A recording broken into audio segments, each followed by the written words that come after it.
जम्मू कश्मीर के मुख्यमंत्री उमर अब्दुल्ला हाल ही में अलीगढ़ पहुंचे, जहां उन्होंने अपने परिचित साजिद खान के निधन पर शोक व्यक्त किया।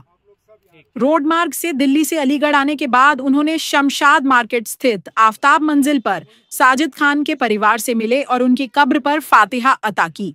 उमर अब्दुल्ला ने बताया कि साजिद खान उनके बचपन के परिचित थे, जिनके साथ उन्होंने स्कूली दौर भी साझा किया। उन्होंने परिवार के सदस्यों से दुख साझा करते हुए कब्र पर फातिहा पढ़ी और संवेदनाएं व्यक्त की। उनके घर वालों के साथ, उनके लवाहिकीन के साथ ताज़ियत का इजहार करने और उनके कब्र पे फातिहा पढ़ने आया हूँ।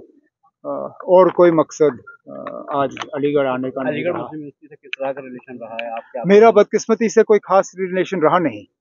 मैं पहली मर्तबा अलीगढ़ आया हूँ।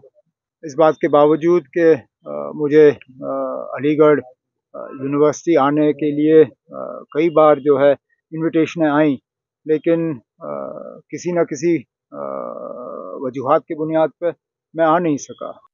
उमर ने कहा कि जम्मू कश्मीर का विकास कम ही हुआ है, जबकि क्षेत्र पाकिस्तान प्रायोजित खतरों का सामना कर रहा है। उनकी टिप्पणी थी, हमारी कोशिश है ज्यादा से ज्यादा तरक्की और डेवलपमेंट जम्मू कश्मीर में हो। जितनी डेवलपमेंट हो कम है, क्योंकि वहाँ पे जिस तरह का जंग हम लड़ रहे हैं, जिस तरह हालात को बिगाड़ने के लिए हमारा पड़ोसी मुल्क जो है तमाम कोशिशें कर रहा है। हमारी तो यही हमारी कोशिश, न सिर्फ कोशिश बल्कि हमें इसमें कामयाबी हासिल करनी होगी कि सबसे ज्यादा तरक्की और डेवलपमेंट जो है वो जम्मू कश्मीर में हो। राज्य में बनी दुनिया की सबसे ऊंची rail bridge Chenab railway bridge का उल्लेख करते हुए उमर ने इसे देश की बड़ी उपलब्धि बताया। उन्होंने कहा कि यह पुल कश्मीर में विकास का प्रतीक है।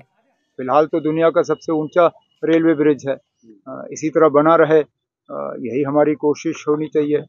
सर, कल रिजर्वेशन बिल पेश हो रहा है सर, रिजर्वेशन में राहत मिलेगी क्या? कहाँ रिजर्वेशन बिल? कौन सा? नहीं, कोई बिल पास नहीं, कोई बिल नहीं पेश हो रहा है ना। अब हमारी जब असेंबली की सेशन नहीं है तो बिल कौन सा पेश होगा?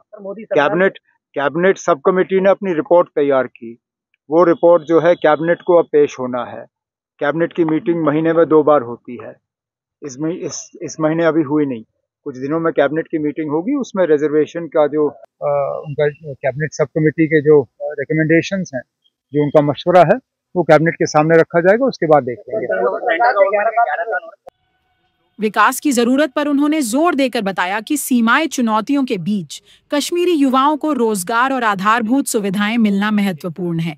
चिनाब पुल और USBRL, Udhampur Srinagar Baramulla rail link जैसे इंफ्रास्ट्रक्चरल उपलब्धियों को उन्होंने सकारात्मक संकेत के रूप में देखा। इससे घाटी की कनेक्टिविटी और आर्थिक गतिविधियों में तेजी लाई जा सकती है।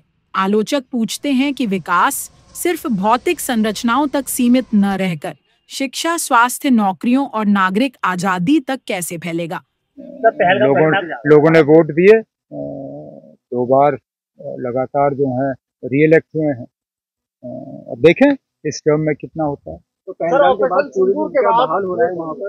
तो टूरिज्म को तो धक्का पहुंचा है, इससे कोई इनकार नहीं कर सकता, लेकिन कोशिश हमारी है कि आहिस्ता आहिस्ता ठीक हो जाए। ठीक है, चले ना। ये किसी का गिरा हुआ ऑपरेशन सिंदूर के बाद उमर अब्दुल्ला का अलीगढ़ प्रवास व्यक्तिगत संवेदनाओं और राजनीतिक संदेश दोनों का मिश्रण था। उनकी यह यात्रा साजिद खान को श्रद्धांजलि अर्पित करने के उद्देश्य से शुरू हुई, लेकिन विकास आलोचना और मर्यादित आधारभूत ढांचे की चर्चा के लिए भी मौके प्रदान किया। ये संदेश देश और स्थानीय दोनों तरह के संदर्भों में केंद्र और राज्य सरकारों की प्राथमिकताओं पर सवाल उठाते हैं। वह बिहार क्षेत्र में कश्मीर की सुरक्षा संकट और विकास के बीच संतुलन की ओर इंगित करते रहे, जबकि आलोचक कह रहे हैं कि मात्र पुल और ट्रेन से विकास की कहानी पूरी नहीं होती।